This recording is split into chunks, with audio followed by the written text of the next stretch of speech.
सही क्या गलत, महज ये बात तो हालात तय करती है। अगर हमारे हाथ में कुछ भी है तो वो है हमारा दायरा, वो हद, वो लकीर जो बचपन से हमारी माँ सिखाती है। दायरा हमारी मजबूरी नहीं है, ये भला हमें एक तहजीब से रूबरू कराती है। जिंदगी में ये भी जरूरी है।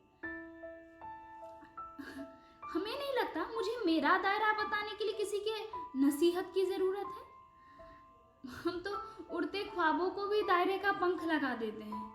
ख्वाब भी हमने दायरे में ना देखी तो परवरिश पर शून्य अंक लगा देते हैं। देखने का तरीका हो, उठने बैठने का सलीका हो, सब मानो हमने गर्भ में ही सीखा है। बचपन से ही दौलत हो, अल्फाज हो, जज्बात हो, सब हमने दायरे में खर्च करना सीखा है। मेरे मायने में दायरा सबके लिए होता है। ये हर्फ सिर्फ इंसान की नीयत, इंसानियत से पहचान कराती है।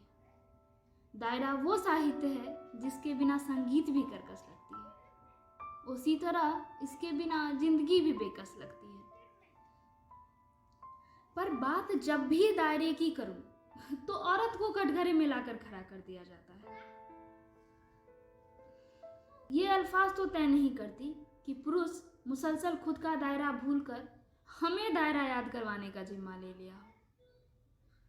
उनका नजर है आप पर आ सकता है, उनका मन है आप पर आ सकता है। वो रिश्ते भूल सकते हैं, वो अपनी जज्बात आपके सामने रख सकते हैं। ऐसी बातों पर अगर हम करारा जवाब देते हैं तो 1000 सवाल हम पर खड़ा हो जाता है।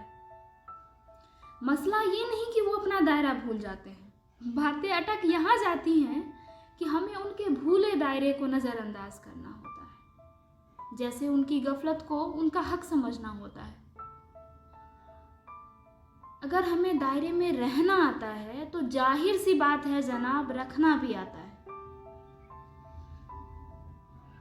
सुनिए, हमें कुछ बताने से पहले, अपनी उंगली हम पर उठाने से पहले, उसी उंगली को आप खुद की तरफ मोड़ लें और याद रखें कि आप भी उस दायरे से बाहर हैं कि आप मेरा चित्रण कर सकें। हम हर लहजा से वाकिफ़ हैं, हमें हर रिश्ते की कदर है, हमें अपने नज़र, सब्र सबको समेट रखना आता है। दायरा वो शब्द है जो बताता है हद से बाहर सब कुछ बेहद हो जाता है और बेहद कुछ अच्छा नहीं होता। दायरा जरूरी नहीं होता कि आप उम्र दराज हैं तो आपको तगमा मिल गया हो, आप ऊंचे पद पर हैं तो मायने नहीं रखता। दायरा सबके लिए ज़रूरी होता है, ये अल्फाज सिर्फ औरत के लिए नहीं होता है। दायरे में रहें तो बेहतर है, हद में रहें तो बेहतर है। शुक्रिया।